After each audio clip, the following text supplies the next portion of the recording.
So what I'm going to do is I'm going to keep it as short as possible. And the people who are watching this live, you can always chat with me in the comments, and I can go ahead and give you the respective answers that you need. But I'm going to keep this as short as possible.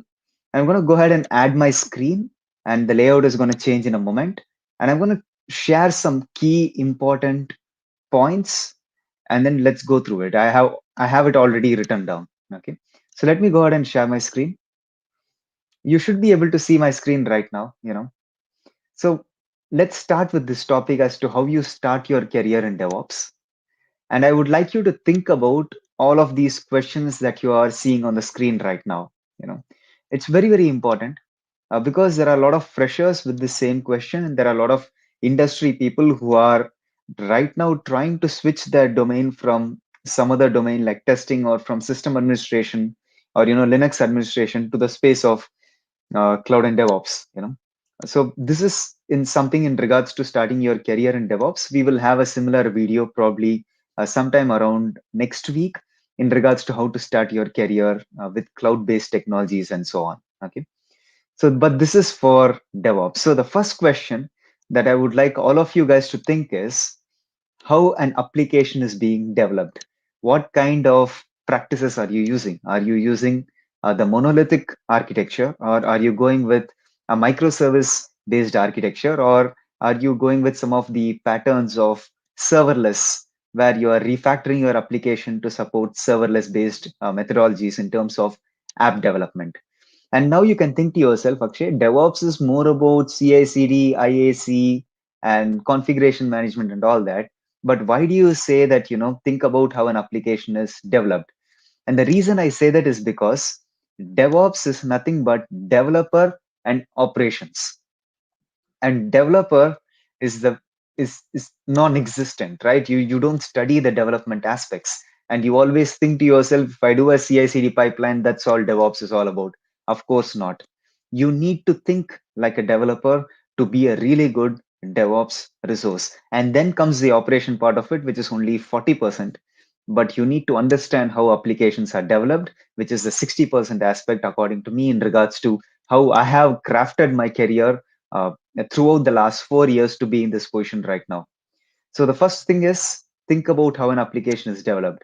And now the second question that I would like you to think about is what kind of application it is. Is it a backend application that you're deploying, or is it a Android based application, or is it a front end application, or is it an iOS based application, or is it just database scripts that you are creating as a stored procedure, or probably just a file of SQL syntaxes and so on. So think about what kind of application it is, and then think about the three-tier architecture.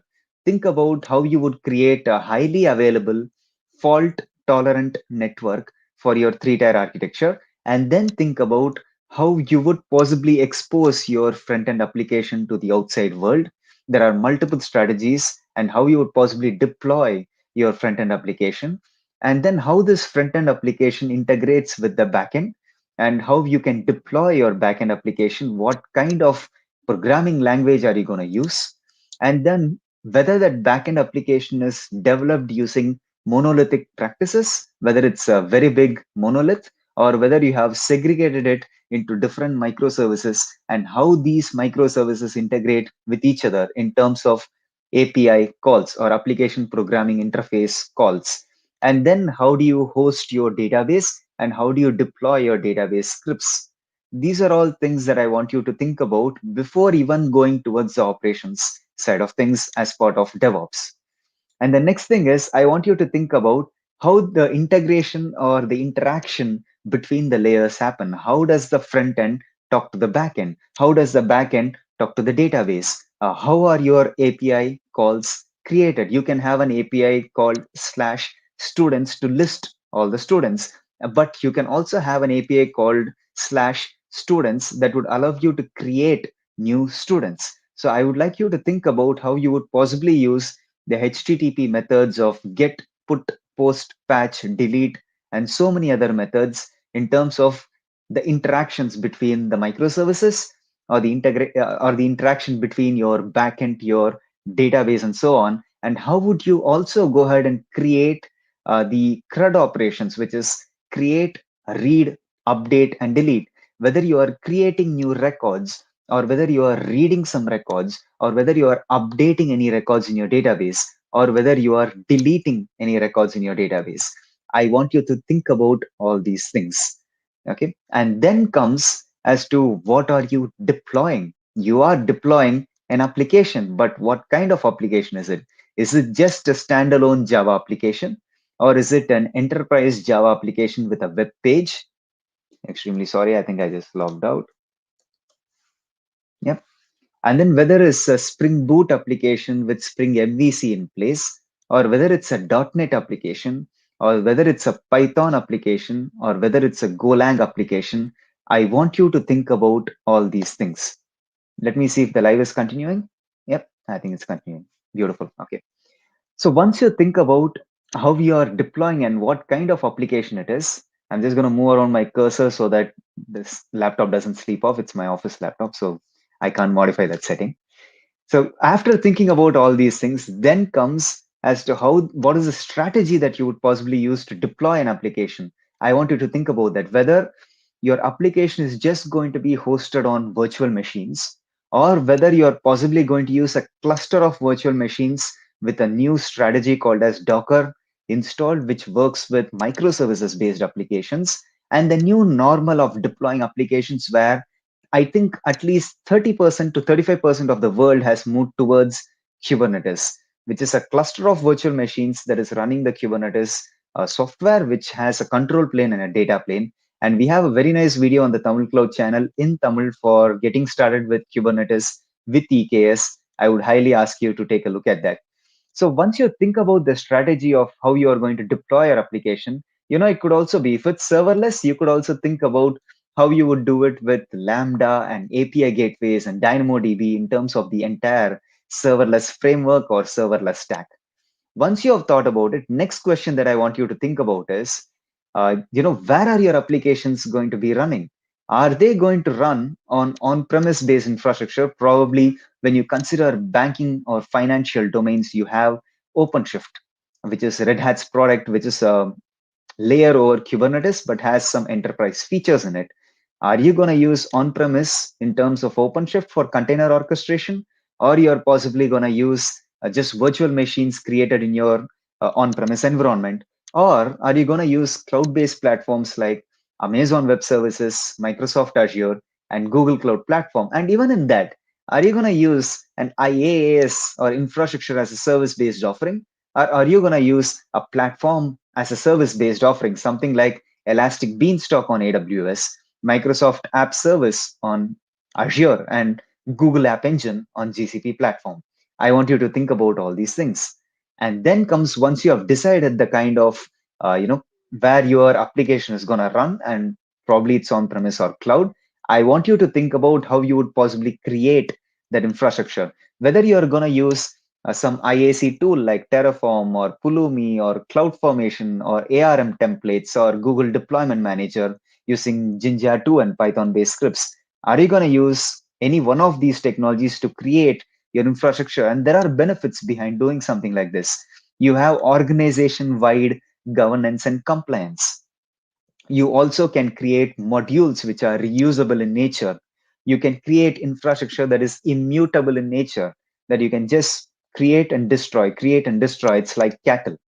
So those are some of the advantages when you use infrastructure as code based tool like Terraform or Pulumi and so on. And then the next question that I want you to think about is, how can you configure that infrastructure? How can you install packages? So let's say, for example, if there is a company out there that is using close to 800 or 900 servers, how would you ensure that all these servers are in an ideal state, that they have an ideal configuration, that they have this package already pre-installed? You can use some kind of configuration management tools like Chef, Ansible, or you can learn Bash scripting, or you can also go ahead and learn something like Packer by HashiCorp, which allows you to create Amazon machine images and Docker images, which have a set of tools already pre-installed. So now, organization wide, you can create an Amazon machine image for Linux based operating systems. You can create one for Windows based operating systems. In that way, again, you have best practices in play. You have organization wide compliance and governance in play. So that's something that I want you to think about. This is if you are working with a fleet of servers, or probably you can use Ansible Tower, a really nice offering. So think about all these things. And then last two more questions is, think about how you would take the application to that infrastructure. We were discussing about how an application is developed. Those are the first few questions. And then you make decisions in regards to where you are going to run it and so on, and how you're going to create that infrastructure. But now I would like you to think about, how do you take your application code to that infrastructure?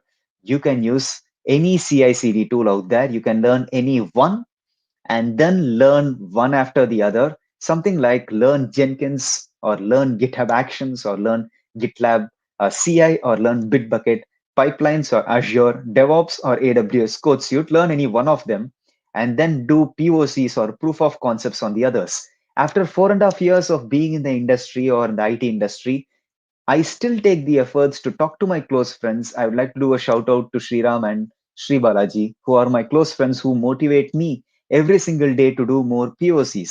So yesterday we spent the entire day doing POCs around Kafka, and we were using the Amazon's MSK service, managed Kafka service in regards to that. So you have to do more POCs for you to gain more knowledge. You can't think to yourself that DevOps is all about just operations and just work with Linux and one CI/CD tool and call it quits. If you want to propel your career much further, you have to learn each and everything there is to learn in the market. And my only personal advice to all of you is, find your interest and don't filter any technology.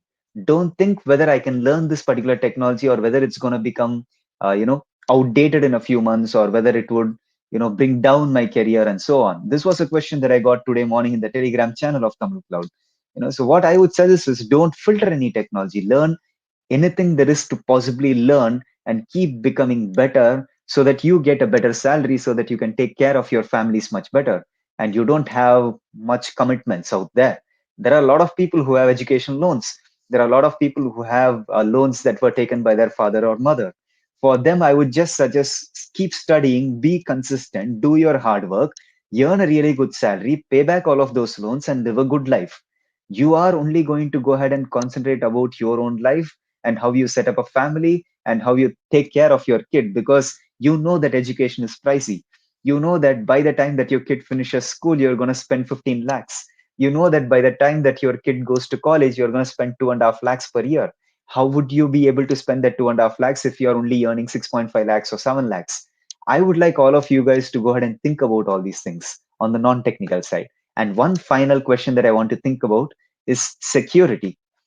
We have an entire video of DevSecOps as to how you would do it in the pipeline using GitHub Actions. And there is one more video that when I recently shifted to Amsterdam in the month of April, I did one video on DevSecOps. I would like you guys to rewatch that video if you haven't, and learn more about DevSecOps and how do you introduce security into your pipelines, probably during the initial stages or during the development stages, or even when your application goes to the stage environment, as to how you do dynamic analysis of your code and so on.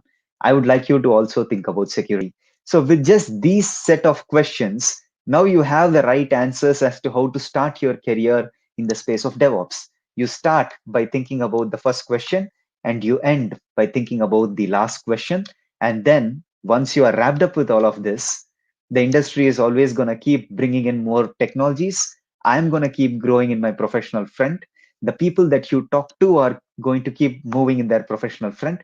So always stay in touch with the latest technology, always keep following it, do more POCs, talk to more people on LinkedIn, get a lot of knowledge.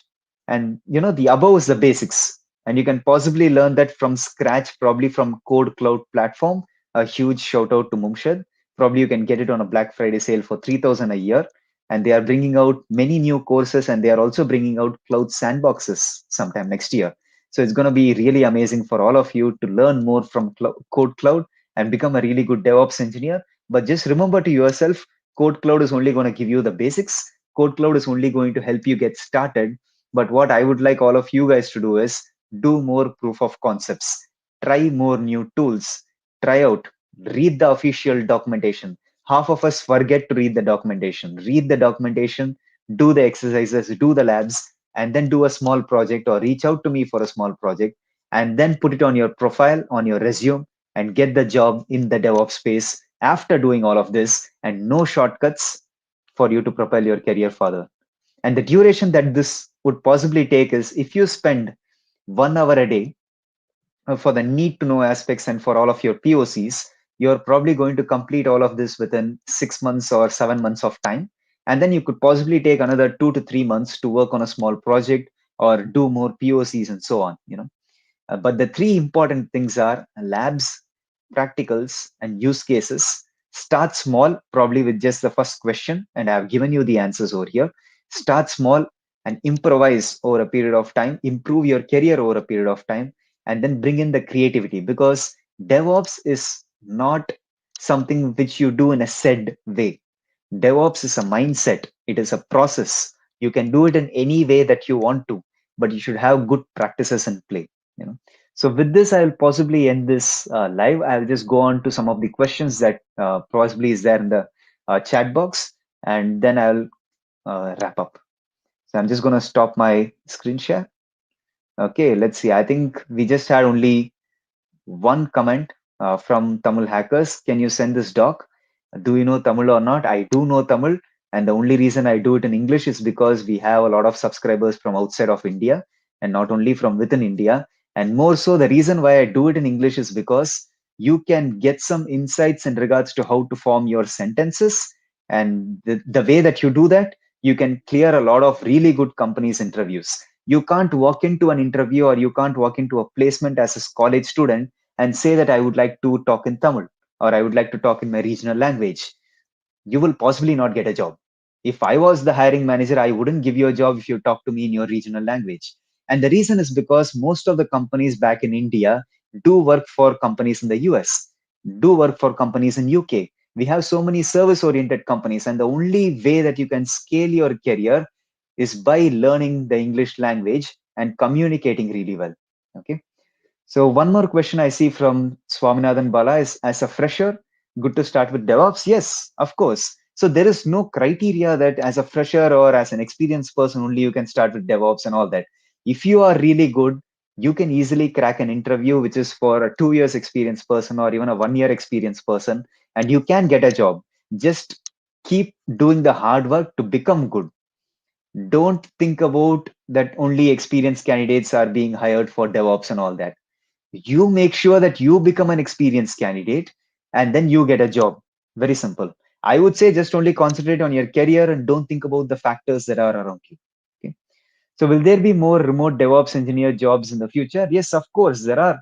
Because of the COVID pandemic and so on, there are so many remote DevOps engineer jobs. It's just that like the way that you are consistent in regards to your studies, you have to also be consistent in regards to searching for jobs on literally all of the job-based platforms. So please ensure that you are also consistent on applying for jobs. And I'm pretty sure that if you are a good DevOps engineer, you can get a job.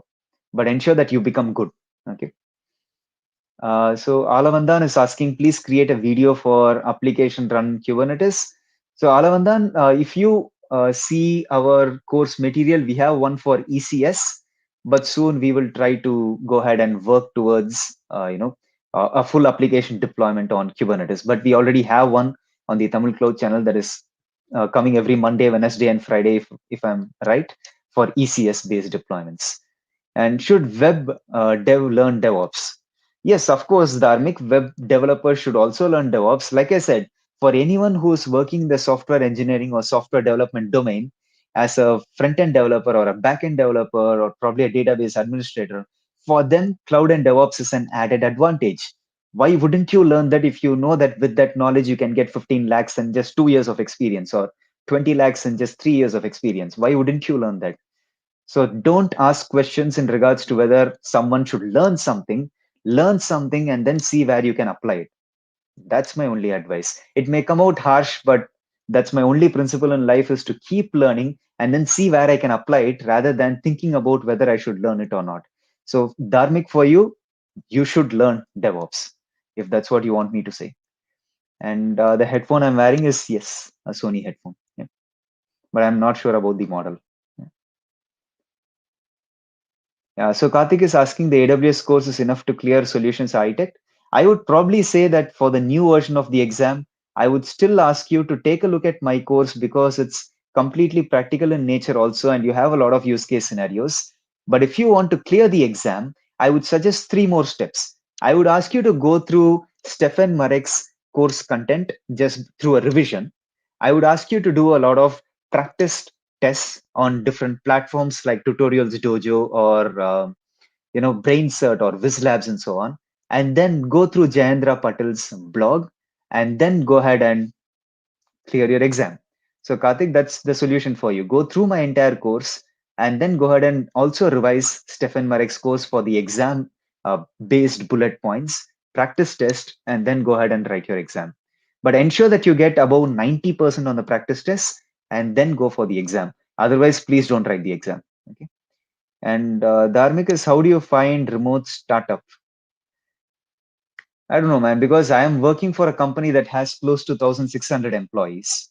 And I don't think we can call ourselves a startup company, but I am working out of their head office in Amsterdam. So I'm not sure about remote startup because if I was, I have never had the opportunity to work remote because there was one option in regards to that, but I ensured that I was able to travel to Amsterdam to work for this organization.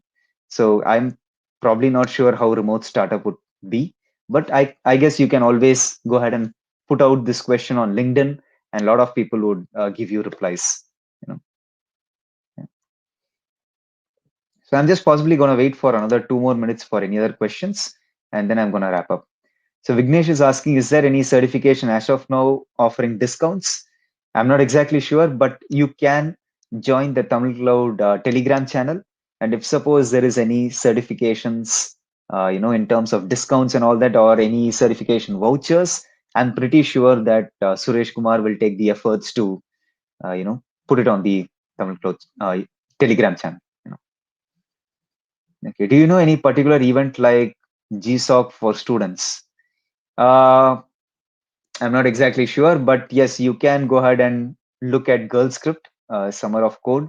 They always like doing that. They conduct a lot of coding events and mentorship programs and all that. So huge shout out to Anubhav for starting that. So please go ahead and look at Girl Script, Summer of Code. That's my only advice. But other than that, just search on Google, man. I'm pretty sure you can get a lot of events like GSOC and so on. But what I would suggest is if you're still in college, do some certifications. You will stand apart from all of your classmates in regards to getting the next level opportunity in the market. And the three steps, Karthik, for you is one more time go through Stefan Marek's course content as a revision, go through practice tests on BrainCert, WizLabs, and Tutorials Dojo, and then go for your actual exam. But then before going through your exam, read through some blogs and talk to some people who have already written the exam so that you get a really good idea of the exam experience. Perfect. I think we are pretty good in terms of the questions. Thanks a lot, guys. Uh, Take care. I'll possibly meet you in another live where we talk about how to get started with the cloud, how to get your career started, and so on. Okay. See you guys. Take care and have a good day. Stay safe. See you later. Bye bye.